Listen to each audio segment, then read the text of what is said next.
Hello, Sci Fi gangsters. This is the show where we talk about comic books, video games, science fiction, but really, it's just an excuse for me to catch up with my friends. I am Anthony Dinar, media scholar in person.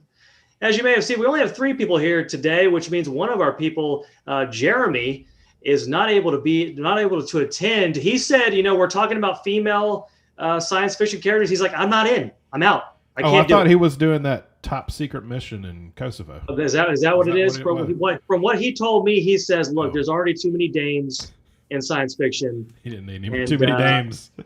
and No he's more and of dames in course science and of fiction. course What he's not is here to. your obsession with the word dames, It is Anthony? such Like, a are you fun. from the 20s? It is Hey. such a fun word. It is such a fun word. But anyways, of course, Jeremy's not here to defend himself. But so it's probably true, I'll right? watch He it later. says, Yeah, sure. right. So yeah.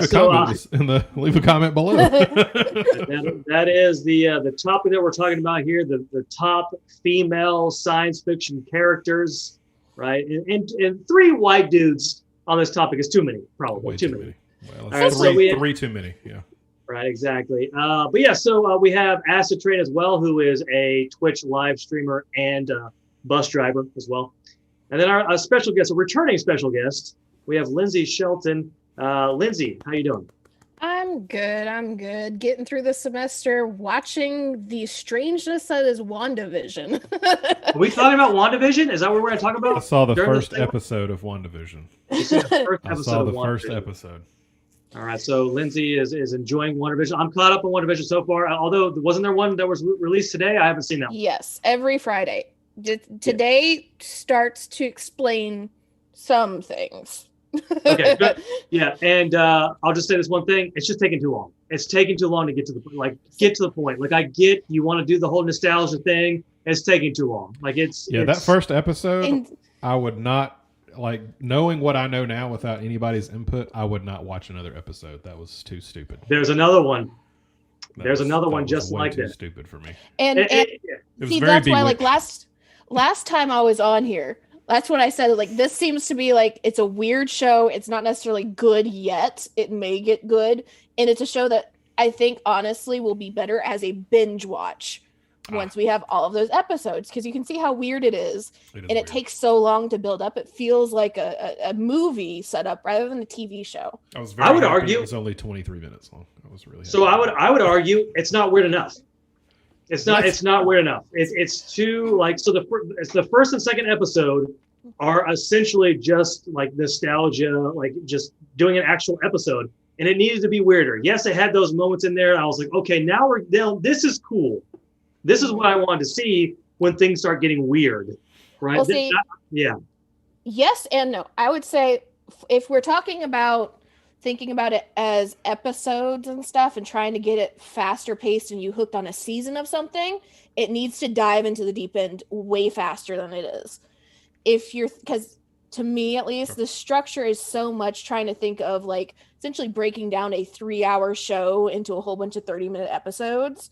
And you think of like a giant movie, when you're talking about weird stuff, the weird stuff always takes like 45 minutes to come in. You're setting up everything at the start. So I feel like too much of this show was probably structured thinking movie rather than TV show, that the balance isn't right for it. So we'll see. There's like, I think they just released like even a new trailer with the drop of the episode today of like kind of like the second half of the series. And it seems like it's going to get much weirder, much faster in the second half. But yeah, it's I don't know. This is like the first time that there's been an MCU thing that I'm like, really not. This isn't hitting it for me anyway. I feel when I watch it, especially when it gets to like the very end, when the end credits start to come up and that music starts to happen, I'm like, okay, now this is what I want. Like I want this part, and it's just there's not enough of that throughout the show. I have a feeling it's going to get good, but I think it's taking too long. Like I'm not. There's no need to drag it out with all these different episodes trying to pay homage to the 50s and 60s and 70s. I don't care. Just get to the point. Yeah, and I think it's also being kind of dragged down. I mean, for people that read the comic books, there is an attachment for Scarlet Witch and Vision already. But if you're thinking about your average MCU viewer who doesn't read the comic books or knows very little about them, there's not enough attachment to drive you to like really want to watch this show, because both of these characters have been like in movies for like 5 minutes and then they were dead. So, you know, I think I have more hope for like Falcon and the Winter Soldier and like Loki. Those seem, just with the themes that seem to be set up for those series and the attachment that already exists for those characters, I think it'll be more interesting. Cross my fingers. I feel like WandaVision just was a really poor choice for their first outing into series setup for MCU. I feel like it needed to be like second. I mean, I'm in. Like, so I'm gonna watch it no matter what, right? So I'm a Marvel fanboy. I'm invested in Marvel. I take my money, right? I'm gonna watch it regardless. But yeah, I feel like it's just taking too long. Acid is a DC person. Is that what you're trying to say? DC? I like DC. Okay, the failed DC universe. But yeah, so hey, it may be, but it's still great. I'll be fully like 100% honest. My favorite characters are DC characters. Agreed. I tend to like the stories from Marvel better though. Marvel is too saturated. Like, it's way oversaturated with. I mean, there's good stuff. Don't get me wrong. There's great stuff in Marvel, but there's way too much of it. I mean, soon there's going to be like Butterfly Man meets Wasp Queen. I mean, you know, let's stop. Okay, let's just. All right, let's don't hate on the Marvel cinematic universe. Okay, this is my baby. Don't you dare. I will. I will stand for it. I will stand for it, Acid. I will tear it down. Bro. RDJ is like no longer in it, so that's like he's the only reason I cared about MCU to begin with. Like Robert made like he was Iron Man. He was perfect. Like there's no way around that. But like now. I'm just, I know this is supposed to be Sci-Fi Day, but like I'm slightly scared of the future of Marvel at this point. I don't know what this next set is going to be. I've been living in fear with Marvel. Kind of like Anthony lives in fear of his camera. You can tell. All right, so let's go ahead and get it. That was protest. Yeah, that was it. No more in my face. All right, so let's go ahead and get to my story about with the camera. It seems like a good time to do that. All right, so we'll zoom in on you real quick. There you go. Go ahead. Share your story. Yeah. And watch it come in and out. Yeah, we're going to watch it go in and out. So as you may have known, I am in the process of upgrading what I'm calling my home studio system, right? So my home studio system I'm upgrading. I already got the 100-foot cord that goes from my modem downstairs all the way up to my room, right? Which my wife loves, by the way. She loves that long cord that's throughout the whole house. Did you paint it? Did you decorate it? So I guess, like rainbows up the stairs? It's quite literally wrap fairy lights around it so you can see it everywhere.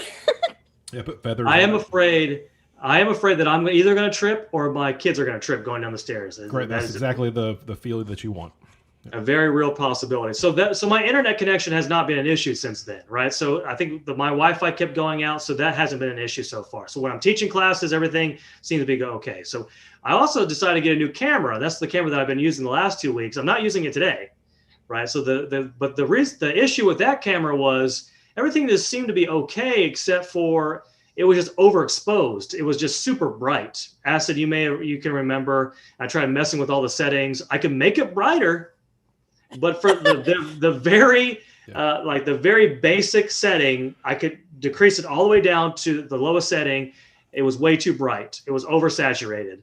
Like I said before, I could certainly make it brighter. But it looked like I was like broadcasting from heaven. That's what it looked like. So I emailed the 480p version of heaven. So the company is called La Winner or whatever. It's just a camera, and it wasn't a cheap camera. I didn't buy a cheap camera. I spent a good amount on this camera, and I looked online and I really couldn't find like software to download or whatever to kind of fix it. So I just emailed customer service and I said, it's oversaturated, blah, blah, or it's too bright. Is there anything I could do? The person emails me back saying, you need to adjust their brightness, right? So basically like, duh, okay, whatever. So I sent another message back, look, I was a little frustrated. Okay. So yes, I was a bit of an a-hole. I said, I've done everything. if we can't get this resolved, I'm going to have to return this and give a bad review. That's what I said. That was my email back. This is what the person emailed me back, and I'm not making this up. The first line was, "Calm down, man." And then he's, "Well, let's try to work through this, blah, blah, blah, blah, blah, blah." But the very first thing he said was, "Calm down, man." It's like, "Calm down." I was like, and I just wrote back, "Did you just tell me to calm down? Because that's not gonna fly." So I sent another really mean message. I returned it via Amazon. Now that's why I don't have it. And I left a bad review. And I got a email this morning after I had already returned it. I got an email from that same person saying, "Go ahead and just keep it, and we'll also refund your money." And so that was too late. Yeah, too late for that. Not that you wanted the camera anyway. Like, that's the thing. Like, oh, here, have this broken piece of crap. So you needed to throw around your title as like, you realize I am a film scholar, film professor. Just like throw it at them of like, even though you're not production, just like make them think you know cameras and say, like, "Oh, shit." I work directly with William Shatner. You do know this, right? I host a YouTube show that gets 20 views per week. At least. You don't want me. I mean, we have 2 people watching right now, okay? 2 whole people. Do we really have 2? We do. Technically, I think we can say that we work with Ludacris because Ludacris teaches classes. That's very true, right? I do teach with Ludacris. So we can say we're co-workers with Ludacris. Right. We know how to function cameras. And surprise guest Ludacris. Come on in, buddy. Oh, there goes Anthony. So I'm using my old camera, obviously. I'm using the one that I wasn't really happy with. The reason why I wasn't happy with this camera is because it kept going out. Like that. Perfect timing. And now I can't get it to stay on. My goodness. See? So now I'm dealing with that. So I'm using... Yes, there he goes again. Okay. This is a fun segment. It's like I'm doing a bit and I'm not doing a bit. I wish it was different pictures instead of the same one. It's like I know, just different picture every time. Slideshow. Well, there I am. Well, that picture was from like 10 years ago. That is a much younger picture of me. I'm younger. I'm happier. He's happier. I'm happier, most certainly. That's what. He hasn't been told to calm down. Zoom in. It's like his high school senior portrait. Like, oh, he's that is. Yeah, that is definitely pre being told to calm down, most certainly. All right, there we go. There was my story for my issues with my technology. Internet's fine. Class has been going good. I haven't dropped out like I have been normally. Teaching classes then losing my internet connection can be very frustrating, by the way. There's just so much rage, and I have to control it. Right. So my emotional labor is kicking in because I have to be all happy, but deep down, I want to scream. No, you don't have to be happy. The students, trust me, I have started cussing about something in the middle of class. The students love it. These are adults. You don't have to worry about putting on the nice face. Just give a warning beforehand of like, if this keeps happening like it just happened, I'm going to go off. This is frustrating, very frustrating. But we'll go ahead and move over to Acid. Acid, what's new with you? What's new with me? Let's see. New things. Oh, I have decided to totally rip up 280 on my bus route. So now they put concrete center block things in the middle of the road, so I can't take a left when I need to. So I have to go all the way down a ways and make a U-turn. So I'm late to everything now. It's really great. Thank you, 280 officials who decided to do this in the middle of the school year. As bus drivers, we thank you. We really appreciate it. Not that the road needed any work. Let's talk about this, okay? Let's talk about why are they trying to fix something that's not broken, okay? It's not a brand new road, but you know what? It's probably one of the few roads, or at least stretches of road for where I drive it. There's no potholes, okay? Everything's painted. It's not faded. It's real nice. It's a nice, smooth drive, whether you're in your car, whether you're on a motorcycle, whether you're in a big rig or a school bus, okay? It's nice and smooth. But let's rip it up and repave it. I mean, why not, right? Just because we got the money. You know, why don't you give that money to some, like, charities, you know, some kids who are going hungry instead of repaving a road that's perfectly fine. Okay. Or repave actual roads that need help. Or repave an actual road that needs some help. Exactly. I don't understand these people. I don't know their thought process behind things. The only addition that they're getting is a red light at College Street and 280, which, okay, that's cool. But I mean, don't repave 2 miles of road just to get a red light, you know, just put the flipping. We're talking roads in Auburn, Alabama. Yeah. We're really going for the really niche audience here. We are. Please stalk us in real life. Yeah, we want that. Leave $20 bills in our wake. But yeah, so that's new, at least on the bus route. More bus news. We have more children now. Of course, I think we went over this last week. Now we have even more children. Wow. I have gotten an influx of about 30% more of my bus load than I did a week ago. I mean, were they multiplying? What's going on? I don't know. It's like all of a sudden, this is what I think is happening. Okay. I'm thinking that mommy and daddy have been told to get their asses back to work. And you're not working remotely anymore. And so now the kids are having to go back. It's kind of funny. So. How old are these kids that you're driving? Kindergarten through 6th grade. Okay, so that makes sense.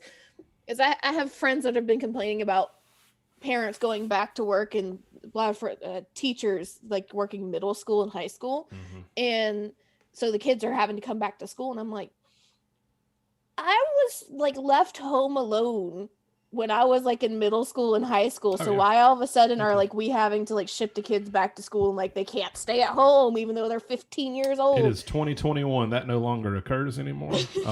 There apparently are,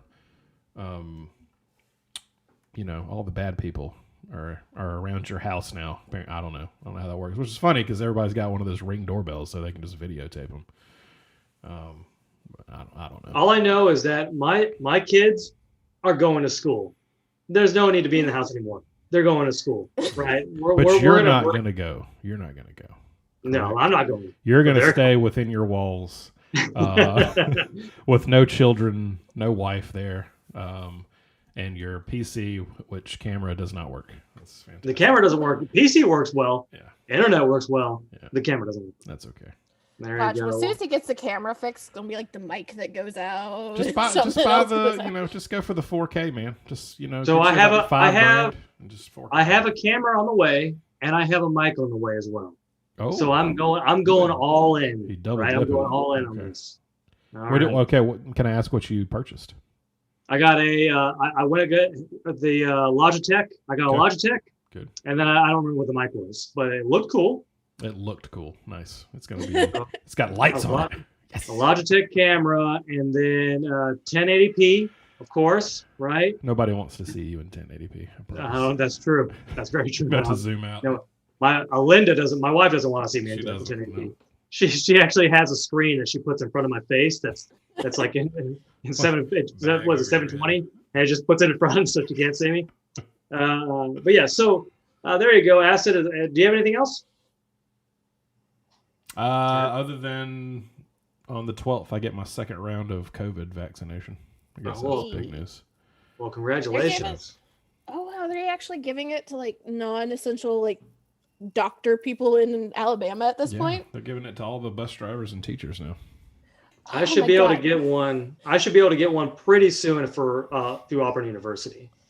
Okay. They've gotten all their shipments. This leads me to a Georgia, I guess, news story that we don't have to linger on, but it's linked to this. Of like, there's a county around near Athens, just outside of Athens, so you like near UGA, big, populated area, and they decided since they were trying to open the schools again, rather than giving the vaccines to nursing homes, which are isolated, they gave it to the teachers, and now the governor of Georgia has taken away vaccines from that county until July because they didn't give it to the nursing homes and started to give it to the teachers instead. So that's why that was why I had that reaction of like, you guys are getting the vaccines. Oh yeah. I've essentially been told I don't get to get the vaccine until like July, August, and that's just because we want to get students back at universities. So Yeah, I definitely haven't gotten one yet. Linda has already gotten both of hers because she's a firefighter. So she's already gotten both of hers, but I have not gotten mine yet. But yeah. Do you know which one she got? She got both of them. So what was it, like Moderna and all? I don't know which one. I'm assuming it's the same ones that everybody's getting. We got the Pfizer one. That's the ones that we're dealing with. So. Well, I've heard some interesting like the kind of like flu symptoms after Moderna. So I was going to ask if she felt okay. If you felt okay, Acid, after yours. I felt okay.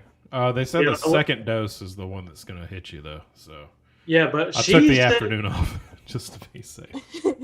I think with the flu, like, oh god. Yeah, I think Alinda was fine, but Alinda doesn't get affected by stuff. Like, she doesn't get sick. She's superhuman, so I always get sick, but she doesn't get sick. There you go. All right, so let's go ahead and move on to Lyndsey. Lyndsey, what's new? I guess if we're going to be complaining about things, because all of us seem to have a complaining story today. So my apartment complex, yes, I live in one of the dreaded apartment complexes in Atlanta, is updating all the apartments, which is okay. Not great, because that means they're going to bump prices. This complex was built in like the 60s, and I live in one of the only like unupdated apartments in the entire complex. So I'm paying dirt cheap because this apartment I am in has not been touched since the 60s. And all three of my neighbors, they have been moved and the apartments are being renovated, which means that I am having the joy of trying to teach class virtually while all the jackhammers and drills and honking cars and construction workers are talking. I can't hear myself think, and my poor students, I can't imagine what the speakers are of like listening to me with just the noise around.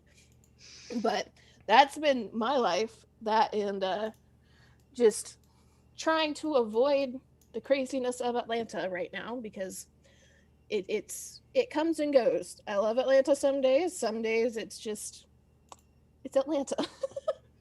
What class are you teaching again?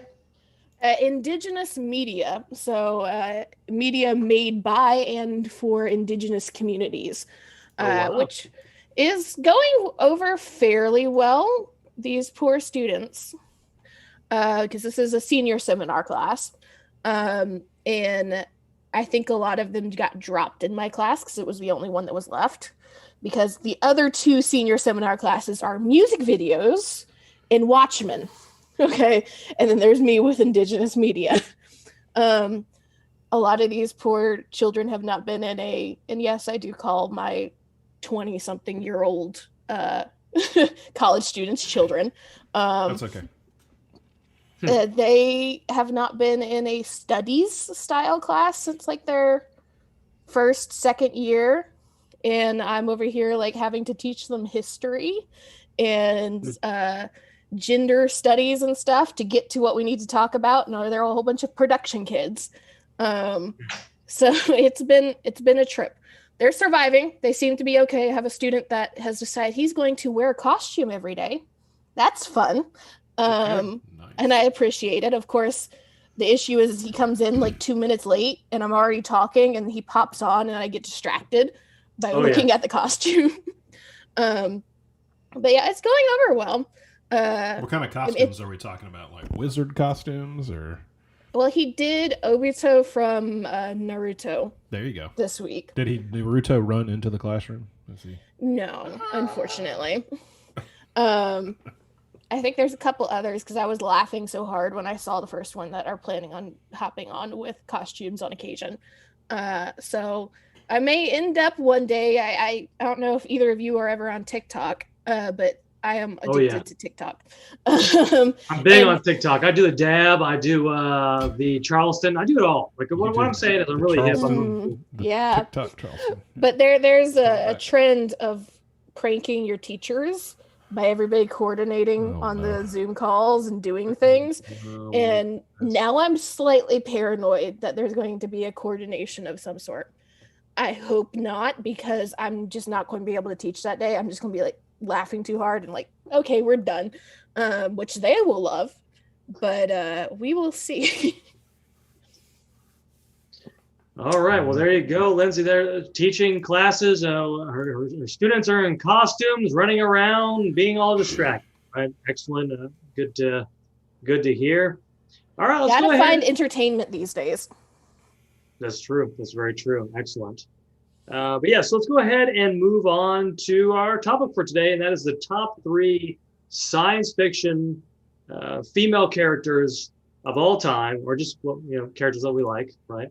But yeah, we'll go ahead and begin with the way we do it, with the way we always do things. We go 3 through 3, 2, 2, 2, 1, 1, 1, all the way down.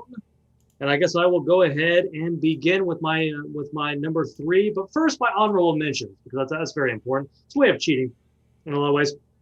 So my honorable mentions of the best female science fiction characters, I put Nebula on here because I feel like she's a character where I enjoyed watching her arc throughout. I think she gets far more interesting in the later films. I put Ava from Ex Machina because I just love that character. Is she a villain or is she the hero of the story? That's why, and I say she's the hero. All right, moving on. And then I also put, Lyndsey, we talked about this last time. I'm halfway through the 3rd season of Star Trek Discovery, and I'll just tell you, Lyndsey, it's phenomenal. Star Trek Discovery 3rd season is absolutely phenomenal. Yeah, and I mean, I told you the first season is kind of hard to get through, and then once you hit 2nd and 3rd season, it starts picking up pace, and I'm excited to see what they do with it from this point on. They've set it up really well.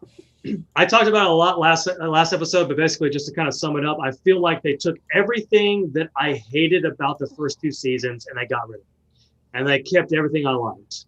And then they started doing things like developing the minor characters, and which is what I wanted from the very beginning. And so I actually put, is it Philippa Giorgio? Is that how you pronounce her name? I actually really enjoy that character. I really do. So I actually put her on there. You just have to love that actress. She's perfect in everything that she is in.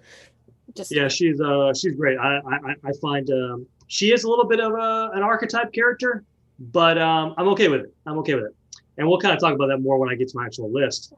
And then I also have 3 people here that don't really seem to fit with what we're talking about. So I put Michonne from Walking Dead. I put Jessica Jones from Jessica Jones. Is that science fiction? Probably not. No. I'll say no, but we can go with it. And then I put Buffy as well. Of course, you have to mention Buffy. But is that science fiction? Many people would say no. We'd say sci-fi fantasy kind of goes. I think it goes hand in hand, honestly. It can. I think it would be a stretch. To have any one of these. All right, so let me go ahead and get to my number 3, my actual number 3, and I put Sarah Connor. Sarah Connor is my number 3, and to be honest with you, I don't really know why I put her as number 3. She's a great character. Obviously, during a time in the 80s when this wasn't an archetype, when this wasn't kind of a cliche. Nowadays, it's kind of a cliche where you got the hardened female character who's defying gender roles, that sort of thing. But in the 80s, it was kind of a big deal. She's not a damsel in distress, especially in Terminator 2, or in the recent Terminator, which is called Terminator, not Genesis, not Salvation. There's been so many that have come out that I have just not watched because the most recent one she's in, and it was okay. That's the one I'm talking about. Anyway, so I thought she was pretty good in that one as well. I enjoyed her performance, obviously, in Terminator 2. Whenever you think of strong female characters, usually you think of Sarah Connor. She's got the biceps, right? You got to have the biceps. And they never really reduced her to being a love interest. Like a lot of times when you have the hardened female character. She usually becomes softened by her relationship with a man, right? It becomes sort of a cliche in these science fiction series, and that was definitely not the case with her. She was a mother, obviously, but yeah. So that's my number 3 is Sarah Connor from the Terminator franchise. We'll go ahead and move on to Acid. What is your number 3? Okay, let's see. Oh, hang on. I gotta get my stuff set up here. I'm a one-man production crew. Sorry. Why you're that's how I'm working. You're fixing that. This is what this is. This is a bubbly. It's a lime bubbly. Before I had a White Claw. I ran out of White Claws, so I'm replacing it with a non-alcoholic lime drink. But go ahead. You just said like moonshine. The only 2 brands of like seltzer water that I hate. The only 2. All right, so this one was thrown into my lap at the last minute. Video game, of course, because it wouldn't be me without video game references. Sure. So let's go ahead and cut to Samus from Metroid. Who would have thunk? Back in your Nintendo days, back when original Nintendo, your Game Boy, your Super Nintendo, all these beautiful Metroid games that you love and adore, only to find out later that guess what? That's not a dude at all. That is in fact a dudette. Okay, it's a dame. It is a dame. Yes, it is a dame. Huge reveal. What a dame. Huge reveal though. No one saw it coming. I'm sure some nerds saw it coming. I didn't see it coming. Did y'all see it coming? No, nobody saw it coming. So great ball toss my direction with Samus. I thought was a great choice for number 3, just for the fact of the wow factor. The wow factor. Right, of course. I mean, I remember playing Super Smash Brothers, the first Super Smash Brothers, by the way. Playing that when I was a kid, and people were playing as Samus, and then me being shocked to find out that she was a lady. She was a dame, right? She was a dame. All right, let's moving on. To our number 3, we have Lyndsey. What is your number 3? So, first off, much like you, I'm going to give some honorable mentions because these are not actually my top 3 personally, like my favorites, because my top 3 get talked about so much that there's not much new that I can say about them. Okay. So my honorable mentions that are actually probably my favorites personally, of course, you have to number 1 start with General Leia Organa. And it's General now. No matter if you love the sequels or hate the sequels, you respect the title that we have at this point, because she is one of the only ones, at least in my opinion, of the original trio that makes sense for where she landed in the sequel trilogy. So General Leia Organa, she's just, for every sci-fi geek gamer nerd girl out there, Leia just is always up there, and Carrie Fisher is just like space mom forever and always. And I do have an autograph from Carrie Fisher, yes, just so everybody knows. Yes, you do. I've seen it. Well, now I know what I have to murder you for. It's right over. You can't see it. It's right over there. There's a Carrie Fisher autograph. I waited for 4 hours for that autograph. I will say that was probably kind of tangent. One of the strangest yet best experiences I have ever had. I was actively playing Star Wars: The Old Republic, which is a Star Wars MMO, at the time that she passed. And the entire community of that game came together for 3 days straight for memorials and stuff for her in game. It was just one of those really kind of strange moments that can happen in MMOs, that it's almost completely unplanned. And because they have Alderaan in the game. And so they went to her home and everything like that. So it was interesting. The second one that I have to have as honorable mention is Ellen Ripley, Alien. Yep. Again, much like you said with Sarah Connor, one of the classic strong women. Wonderful series. Ellen Ripley kind of sets the stage for women in horror for a couple of decades. And sparked so many great spin-offs and stuff like that. If you've not played Alien Isolation, great game. And then a little bit lesser known, but there's some problems talking about her as solely a female character in sci-fi is Missy from Doctor Who. I have never seen Doctor Who. I have never either. Never, yeah. Doctor Who, great British sci-fi show that's been going on forever. That's the one with the TARDIS. Is that correct? Yes. The little phone booth thing, yeah. And the Master is the Doctor's greatest arch enemy throughout the entire series. And just for those of you that are not aware of Doctor Who, every so often the species that the Doctor is dies and regenerates into a new body. That's how they've managed to continue. And the Master is also one of these species, so they regenerate. And we had a surprise a couple seasons back where he regenerated into a woman. And so it was Missy for like 2 seasons. And how long did it take them to do that? Perfect. How many seasons? Like 50 years. Jeez. Okay. But then immediately after, the Doctor regenerated into a woman. But that's a completely different discussion that if I talk about, and there's any Doctor Who fans watch this, there will be some anger directed at this. So we're not going to talk about the female Doctor. But Missy is perfect. But I think my first for actual list for this video is Laura Roslin from Battlestar Galactica. Okay.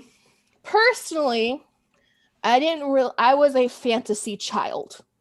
I liked fantasy books and TV shows and movies. I didn't deal with sci-fi until I was like late teenager, young adult, unless it was like 1 or 2 video game series.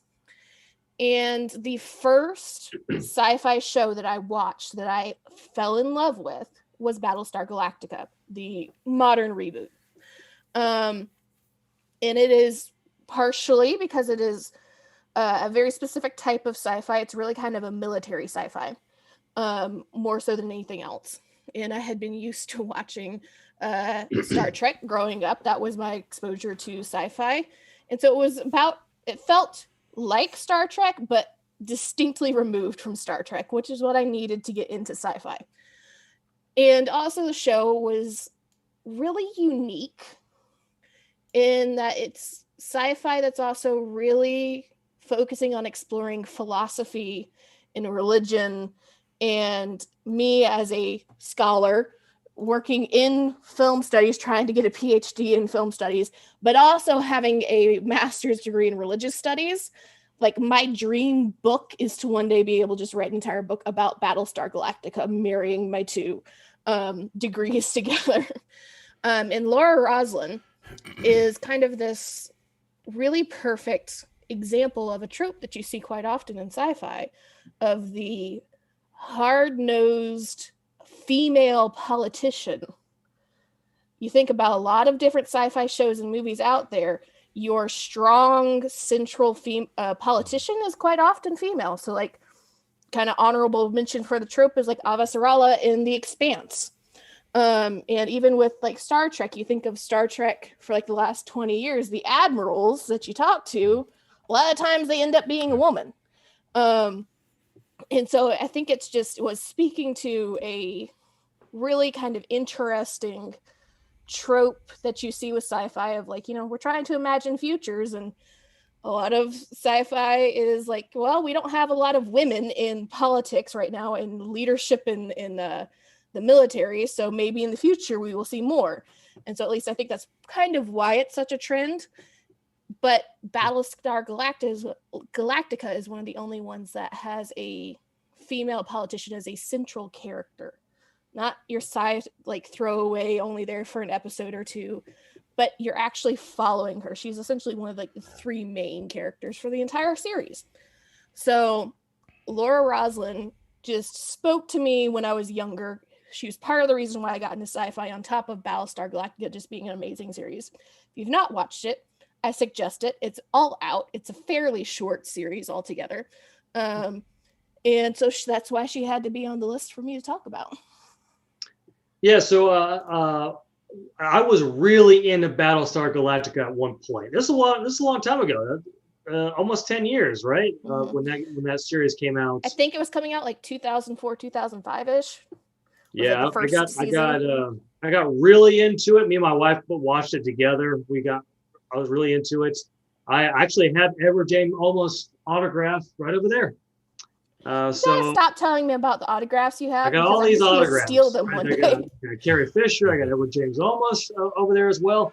But yeah, so I was really into Battlestar Galactica. I will say this about the one negative thing about Battlestar Galactica, besides the horrendous series finale.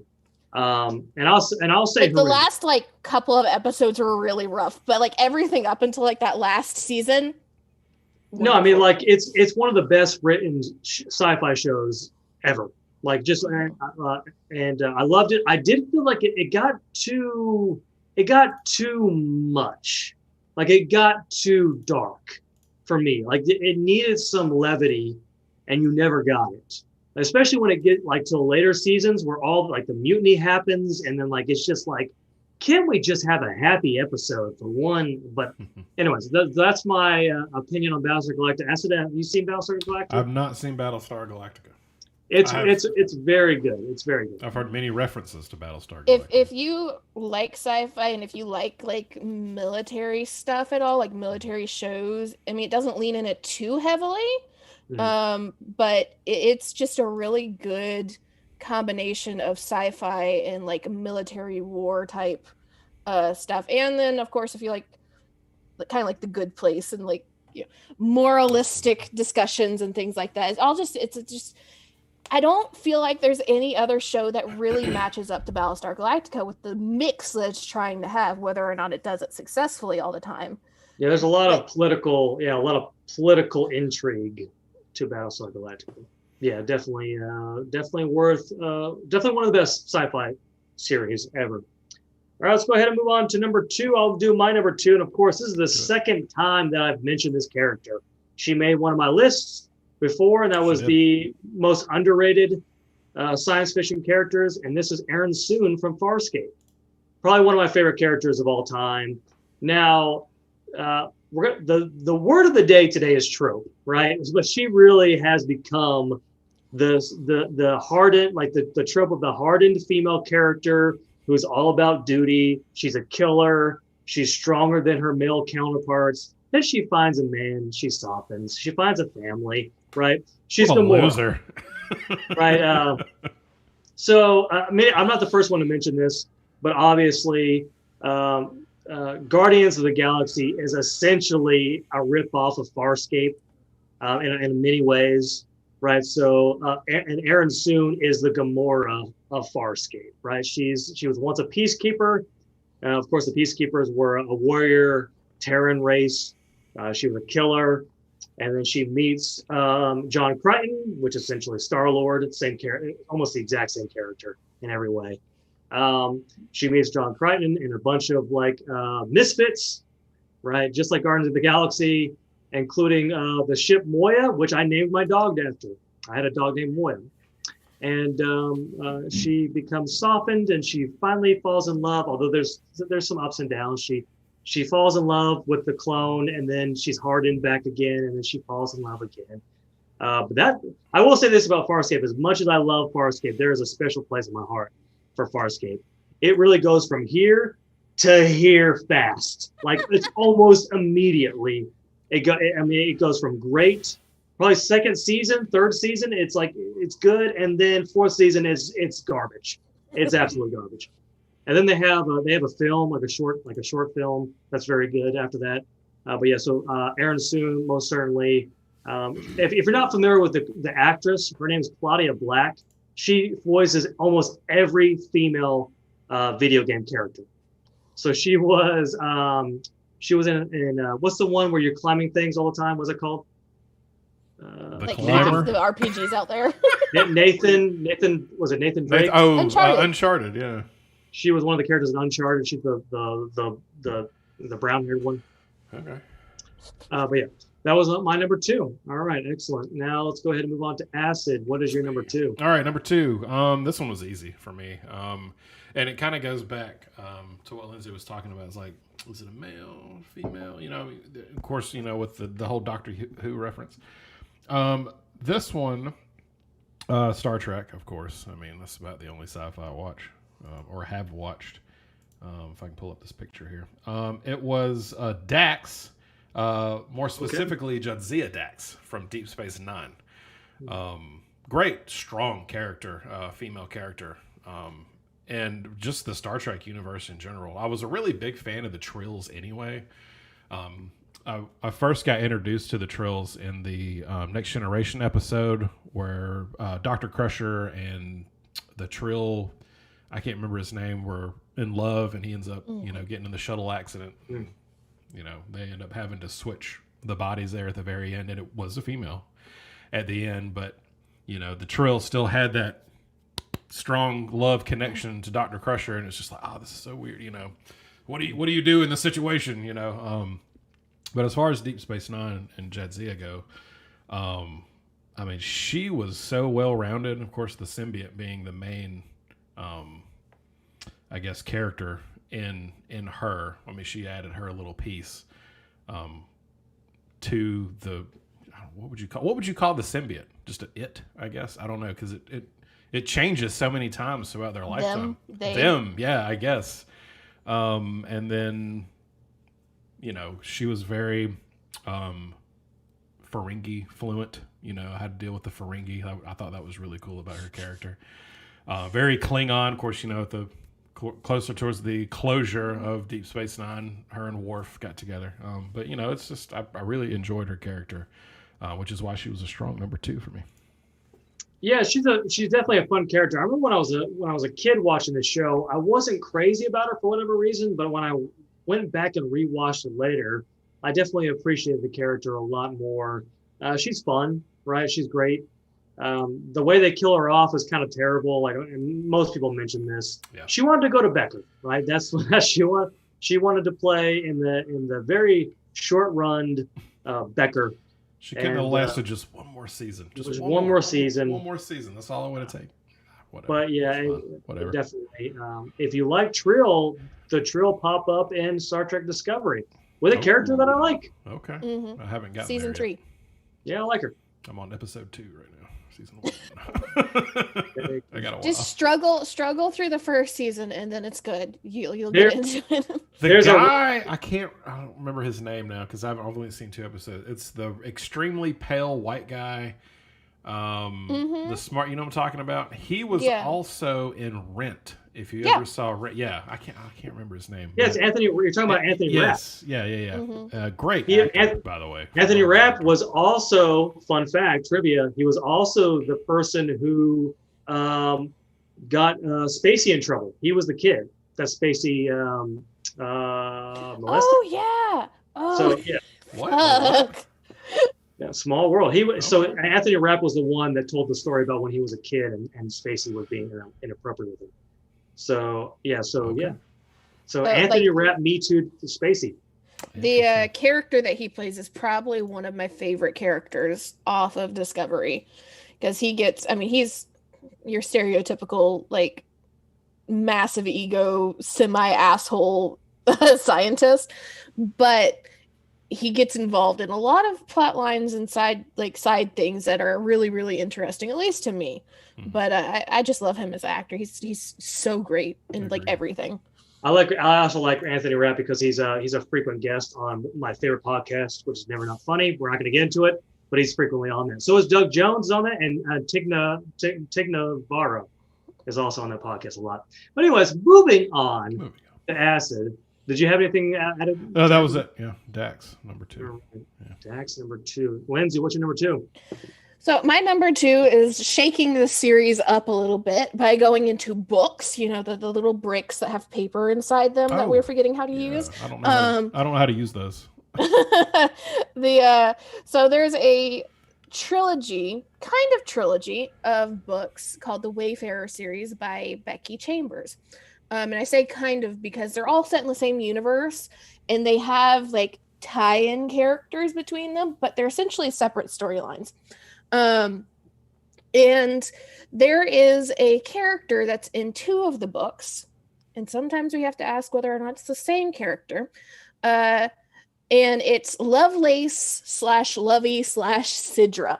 Okay, so Lovelace is an AI system for ships that manages to become really sentient, and during the very first book actually has a relationship with one of the crewmates, even though she has no physical body. Things happen at the end of the book, and she goes into a droid, essentially a robot body, to leave the ship and rediscover who she is, more or less. So she goes from being Lovey. Lovelace is the official program that you get straight out of the box on the ship. Lovey is the character in the first book. Sidra is the character in the second book. And I will say this about the Wayfarer series. It is really a really good series. It has a fun start. The very first book in it, The Long Way to a Small Angry Planet, was self-published and managed to get a Sci Fi award. It's been the only self-published book to get the award, and it got picked up by major publishers after that. It is not a book series for everybody, because it is a little bit slower. It is a character development style series. So they take their time with the plot to focus on little moments with the characters and character development and revelation, more so than these big plots, which for some people that aren't fans of sci-fi might bring them into the book series. People that are really into hard sci-fi, you may not like it that much. It is also a very diverse and purposely diverse book series, and also a very queer-friendly book series. Which, that's all fun stuff to talk about in regards to sci-fi that we won't get into in this podcast. But Lovey is just also kind of, again, going back to that buzzword of trope, is another kind of example, really solid example of a trope that you see in a lot of sci-fi, and it happens to end up being a lot of my favorite characters in sci-fi, of the female AI that gets personified somehow. It gets dropped into a robot, has relationships with crewmates and stuff like that. And I've noticed that 9 times out of 10, it's always the female AI that ends up in these situations. The male AI, we don't have interest in having romantic relationships and bringing him too much into personhood, unless it's like Jarvis or something, and that's just, different. And so like Edie from the Mass Effect series, another good example of it, of being this female AI on ships that gets dropped into a robot body, and you see it over and over and over again. Why?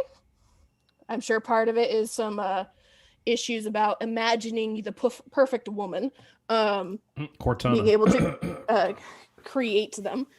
But has always been something that's been fascinating to me as a female reader and watcher of sci-fi, of the fact that every time we have a female voice coming out of the computer, somebody's going to fall in love with her, and she's going to be dropped into a body somehow, or there's going to be an attempt at dropping her into a body. So we want to see the female AI's boobs. That's what we want. Is this a male or female author? It's female, Becky Chambers. Okay.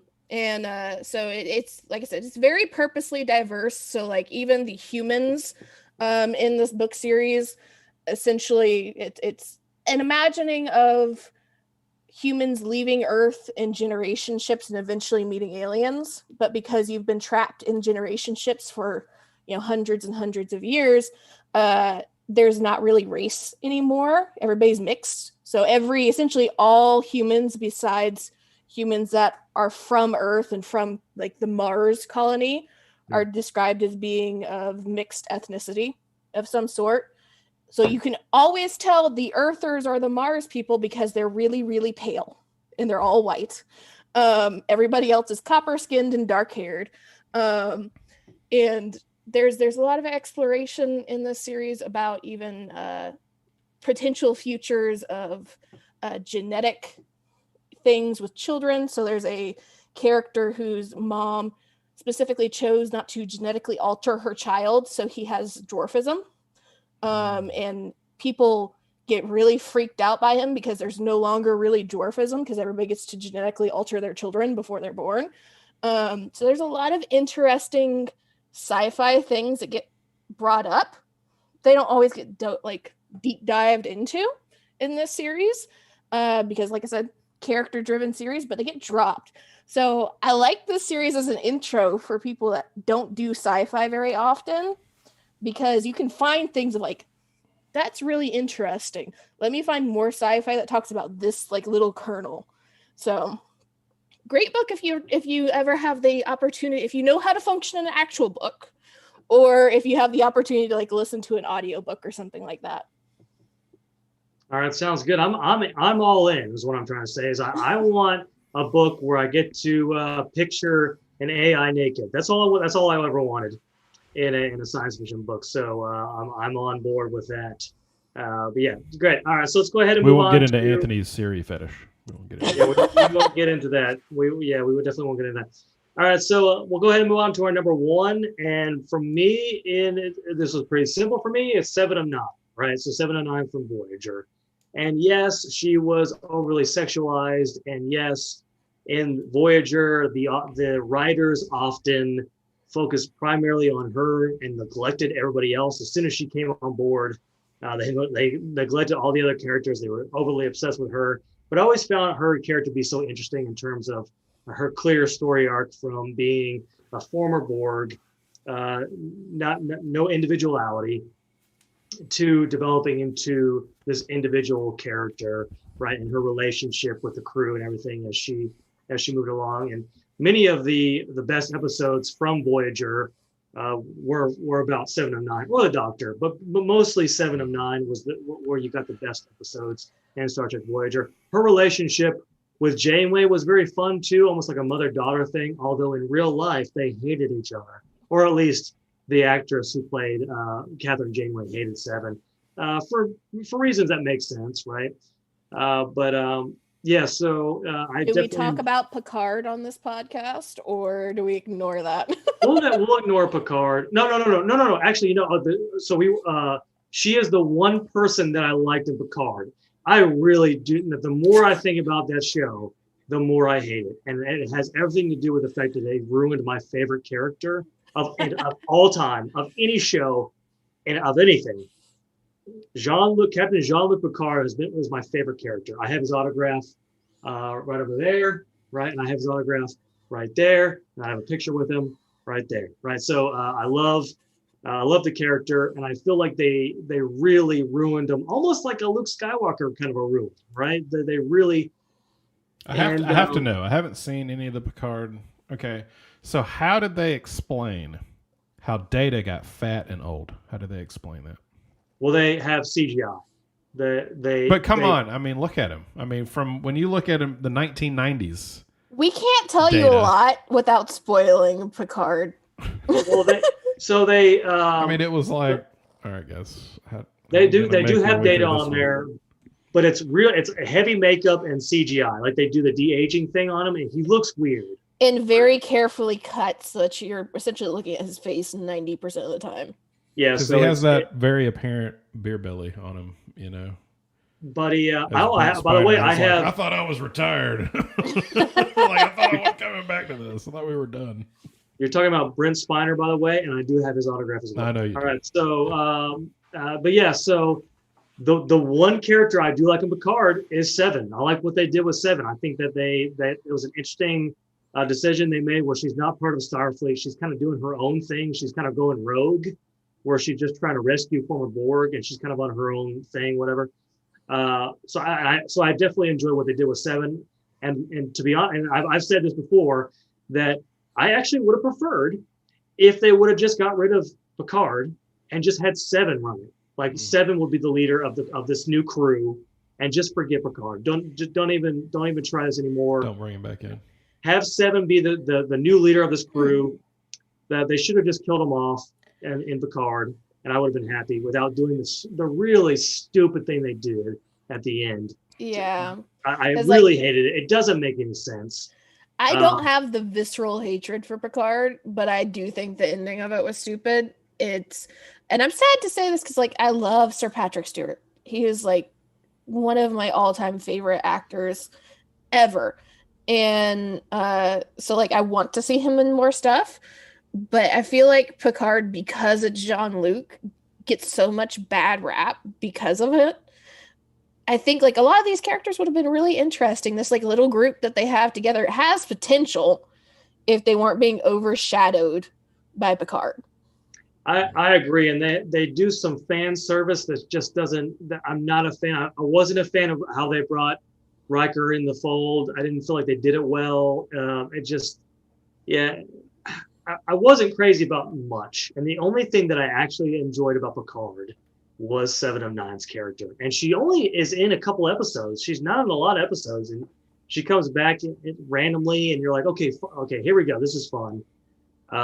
But yeah, so that's definitely my number one would be 7 of 9.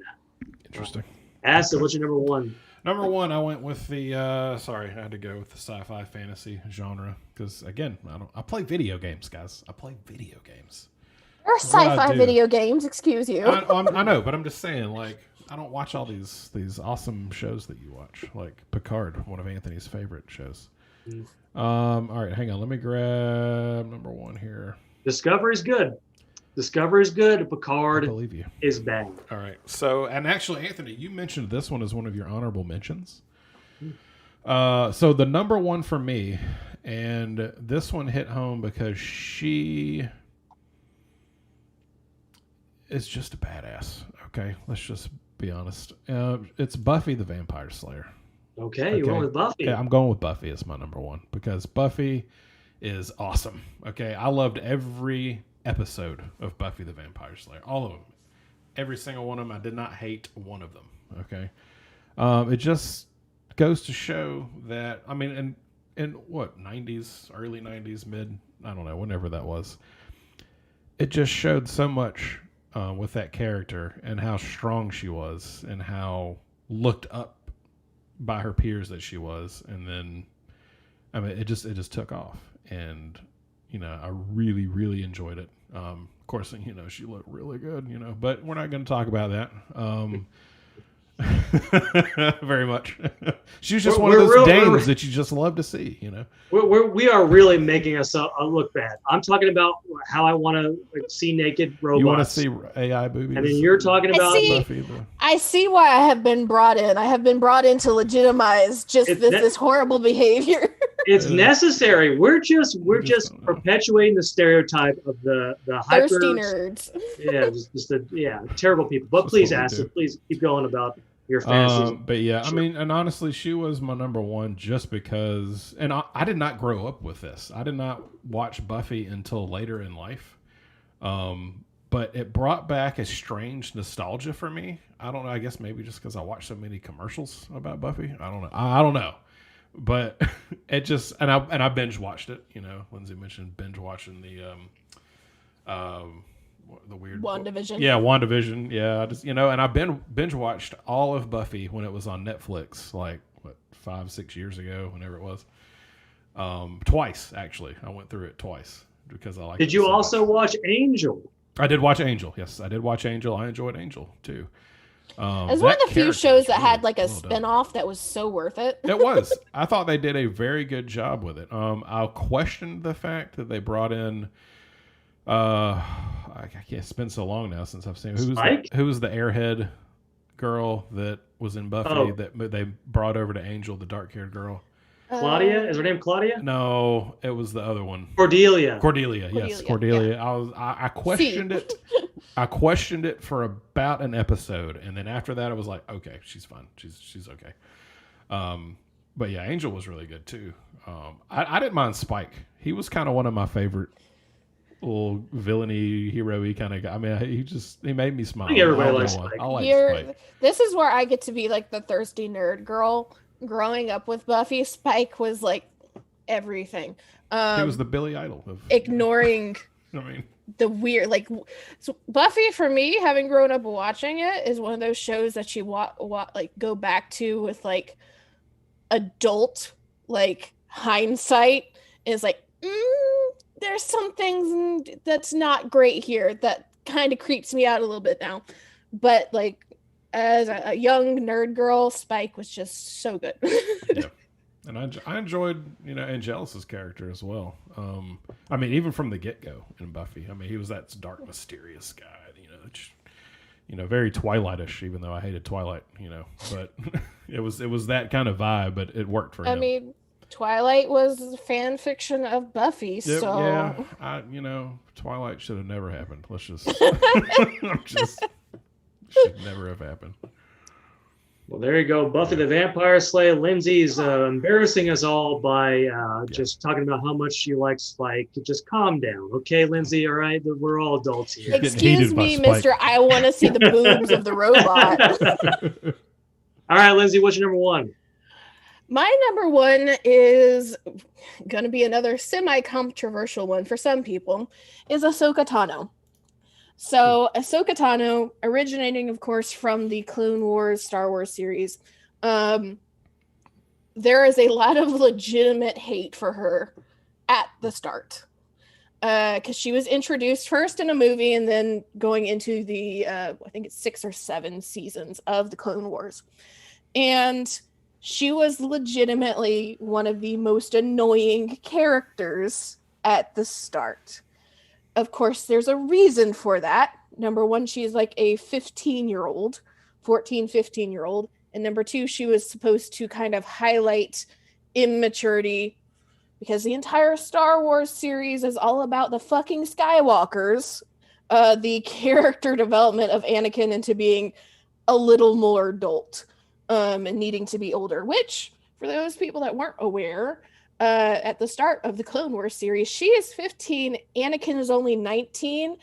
I don't think there's any sane person on Earth that would say a 19-year-old should lead around a 15-year-old, and that's going to be a good idea. So that explains a lot. But Ahsoka, through the course of the series, essentially has one of the most, at least in my opinion, one of the most well-developed and well-done character arcs and character development in Star Wars.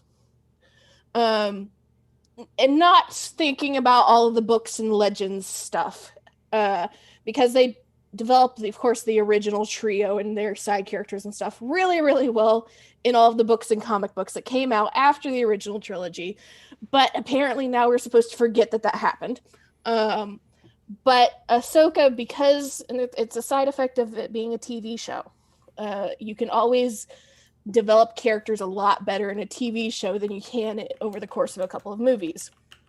But she has a very clear and fairly concise arc that goes from this really, really super annoying, immature child to being very well put together, articulate, mature, being able to become essentially an independent gray Jedi by the time that the prequel trilogy is done and moving into the space between the prequels and the original trilogy.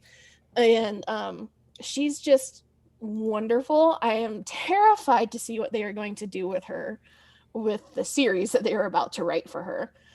Rosario Dawson is wonderful to play adult Ahsoka. I have no issues with her. I wanted to cry when I saw the costume that they had her in and those fucking prosthetics for the Montrals and Leku's little horns and tails that she has. So we will see if I continue to love Ahsoka after that series comes out. I mean, you didn't like her in The Mandalorian? You didn't. I liked her episode. I liked, she fits for The Mandalorian. She fits for the story. So I'm not against the way that she's being written in the entry for her. It's just that, number one of my annoyances is that she also popped up in the Rebels TV show. And so what she's asking about, essentially asking about Thrawn and stuff, is she's trying to hunt down a character from, at least what I'm assuming right now, a character from Rebels.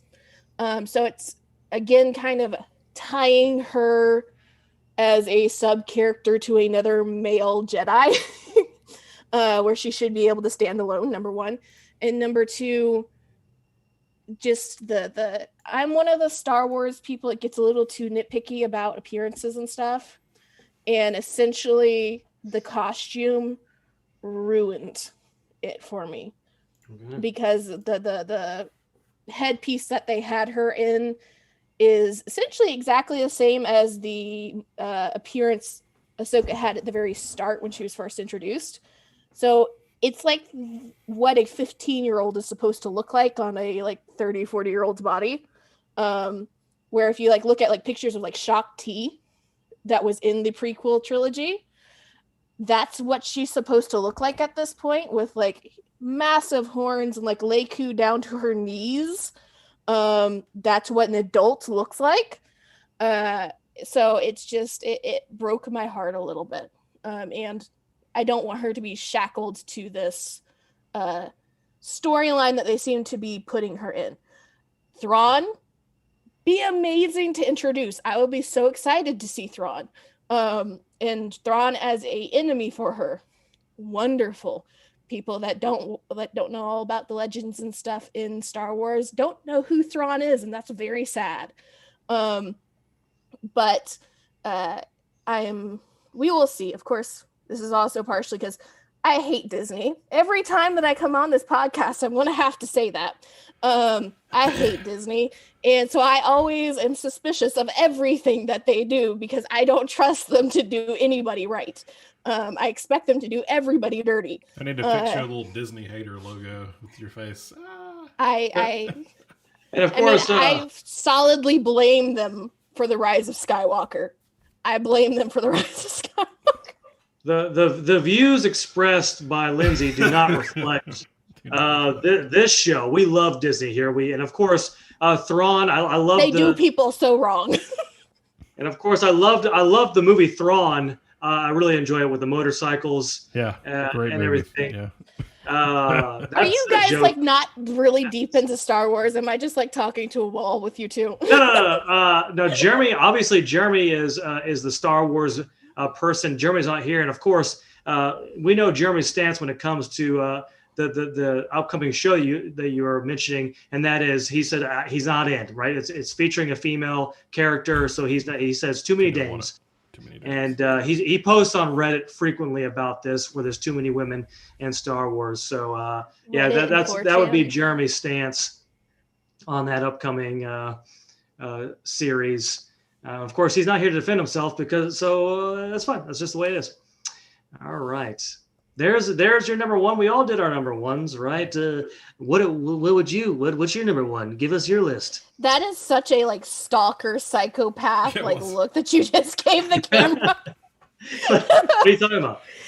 That's gonna be your mugshot. Give me your list. You give me yours. Don't forget to like and subscribe and put that on the list. Oh, dear. All right. There you go. That's a great way of ending it. All right. So that's the show. Lyndsey, do you mind? Go ahead and plug whatever you like to plug. Like I said last time, Z Southern in most places on Twitch. I was streaming earlier today with a horror game that just got released, The Medium. Really interesting horror game thus far. Don't know what they're about to do with it. Be streaming again tomorrow with a Star Wars essentially tabletop campaign. Nice. We'll be streaming the next 3 weekends with that. Before jumping into, I think we're doing Pokemon, trying to do a Pokemon campaign. I'm also on essentially every Tuesday streaming various D&D things with just the scattering of video games whenever I can. So that's where I am most of the time on the internet. And of course, Lynn Shell on Twitter, if you ever want me to just bitch at various movies. I'm starting to like live tweet movies that I'm watching on like Netflix and stuff, and just essentially being annoyed by all the tropes. Netflix makes really great movies, but a lot of times the writing is so tropey that you see the ending in the first 30 minutes of the film. So that's me on Twitter. If you've been playing a drinking game and drinking every time we said trope, you are probably on the floor right now because we have said that word very often today. All of us definitely have. I have one surprise. Go ahead, Acid. I have one pop quiz trivia question. All right, let's do it. This is how we'll end the show. I like it. This is how we're going to end the show. We'll get some nice, smooth jazz going on in the background. Okay, excellent. I like it. All right. that good stuff. And of course, don't forget to check out Lyndsey's Tumblr page for Spike Tumblr page. That Spike she got. Tumblr page.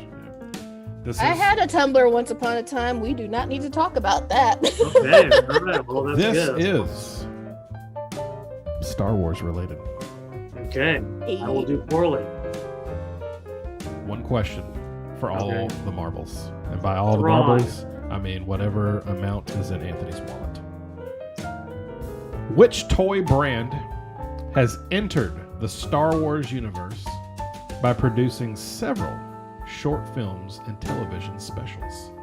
I can only think of one. Anthony. The what would only you think? toy company that I can think of is Hasbro. Okay. Well, Lyndsey. Lego. It is Lego. Anthony, Lego. empty your wallet. I have nothing. You got it. I got no pants in general. You know, No, do you he know just, the first he just live owes action me Star coffee the Wars? next time we're on campus together. Remember way back in the day, the original first live action Star Wars television series? Do you remember it? When you say like live action stuff from back in the day, I only think of that horrendous holiday special. I have flashbacks about that thing. It's not the holiday special. No. No? Well, I mean, Anthony? the Ewok, there's the Ewok, but that's animated. The name of the first live action Star Wars television series? Do you remember? Remember what it was? Hold on. So okay. Television? Yeah, television. TV. That's what the kids call it these days. TV. The first live action. First one, yeah. It's not Mandalorian, is it? Is it Mandalorian? It is. I was trying to throw you off. Mandalorian. That's okay. That's what I thought. I Yeah. was trying to throw you off. It's like, back in the 70s, you remember? There you go. There's no tricking Anthony. You can keep your money. I Believe think, that means I, I think I won. screwed him up just a little bit more by talking about I was kind of hoping it was the holiday special. That would've been sweet. All right. Well, that's our show today. Wait, I never know how to end these. Don't forget What do you to comment and like and subscribe and all that stuff. And Somebody needs to like screenshot that and turn that into like the next big like stalker meme. just give me your address, and I'll